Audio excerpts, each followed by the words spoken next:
स्वागत है आपका मेरे YouTube चैनल में। दोस्तों, आज मैं आपको भक्त के अधीन भगवान की एक कथा सुनाने जा रही हूँ। ये कथा एक कसाई की है। एक कसाई था सदना। वो बहुत ईमानदार था। वो भगवान के नाम का कीर्तन में मस्त रहता, यहाँ तक कि मांस को काटते बेचते हुए भी वो भगवान का नाम गुनगुनाता रहता था। एक दिन अपनी ही धुन में कहीं जा रहा था, उसके पैर में कोई पत्थर टकराया। वो रुक गया। उसने देखा एक काले रंग के गोल पत्थर से उसका पैर टकरा गया है। उसने वो पत्थर उठा लिया, वो जेब में रख लिया, ये सोचकर कि ये मांस तोलने के काम आएगा। वापस आकर उसने वो पत्थर मांस के वजन को तोलने के काम में लगाया। कुछ ही दिनों में उसने समझ लिया कि यह पत्थर कोई साधारण नहीं है। जितना वजन उसको तोलना होता, पत्थर उतने ही वजन को ही तोल जाता। धीरे धीरे ये बात फैलने लगी कि सदना कसाई के पास वजन करने वाला पत्थर है। वो जितना चाहता है पत्थर उतना ही तोल देता है। किसी को 1 किलो मांस देना हो तो तराजू में उस पत्थर को एक तरफ डालने पर दूसरी तरफ 1 किलो का मांस ही तुलता। अगर किसी को 2 किलो चाहिए तो वो पत्थर 2 किलो का जितना ही भार तोलता। इस चमत्कार के कारण उसने यहाँ के लोगों की भीड़ जुटने लगी। भीड़ जुटने के साथ ही सदना की दुकान की बिक्री भी बढ़ गई। बात एक शुद्ध ब्राह्मण तक भी पहुंची। हालांकि वो ऐसी अशुद्ध जगह पर नहीं जाना चाहते थे जहां मांस कटता वो बिकता हो, किंतु चमत्कारिक पत्थर को देखने की उत्सुकता उसे सदना की दुकान पर खींच लाई। दूर से खड़ा वो सदना कसाई को मीट तोलते देखने लगा। उसने देखा कि कैसे वो पत्थर हर प्रकार के वजन को बराबर तोल रहा था। ध्यान से देखने पर उसके शरीर के रोए खड़े हो गए। भीड़ के छंटने के बाद ब्राह्मण सदना कसाई के पास गया।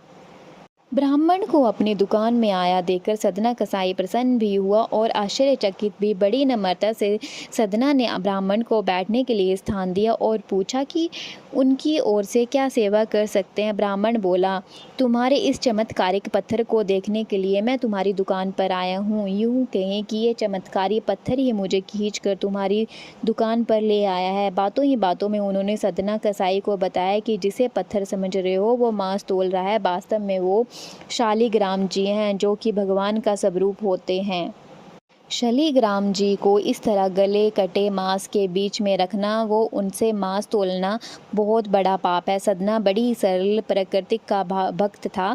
ब्राह्मण की बात सुनकर उसे लगा कि अनजाने में तो वो बहुत बड़ा पाप कर रहा है। अन्योन्य विनय करके साधना ने वो शालिग्राम उन ब्राह्मण को दे दिया और कहा कि आप तो ब्राह्मण हैं, अतः आप ही इनकी सेवा परिचर्या करके इन्हें प्रसन्न करें। मेरे योग्य कुछ सेवा हो तो मुझे अवश्य बताएं। ब्राह्मण उस शालिग्राम शिला को बहुत सम्मान से घर ले आए।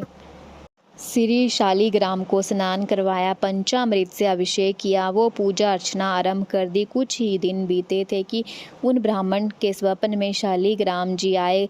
वो कहा, हे ब्राह्मण, मैं तुम्हारी सेवाओं से प्रसन्न हूँ, किंतु तुम मुझे उसी कसाई के पास छोड़ आओ। स्वप्न में ही ब्राह्मण ने कारण पूछा तो उत्तर मिला कि तुम मेरी अर्चना पूजा करते हो, मुझे अच्छा लगता है, परंतु जो भक्त मेरे नाम का गुणगान कीर्तन करते रहते हैं उनको मैं अपने आप को भी बेच देता हूँ। सदना तुम्हारी तरह मेरा अर्चन नहीं करता, परंतु वो हर समय मेरा गुण गाता रहता है, जो कि मुझे अच्छा लगता है, इसलिए तो मैं उसके पास गया था। ब्राह्मण अगले ही दिन सदना कसाई के पास गया। वो उनको प्रणाम करके सारी बात बताई। वो श्री शालिग्राम जी को उन्हें सौंप दिया। ब्राह्मण की बात सुनकर सदना कसाई की आंखों में आंसू आ गए। मन ही मन उन्होंने मांस बेचने खरीदने के कार्य को तिलांजलि देने की सोची और निश्चय किया कि यदि मेरे ठाकुर को कीर्तन पसंद है तो मैं अधिक से अधिक समय कीर्तन ही करूँगा।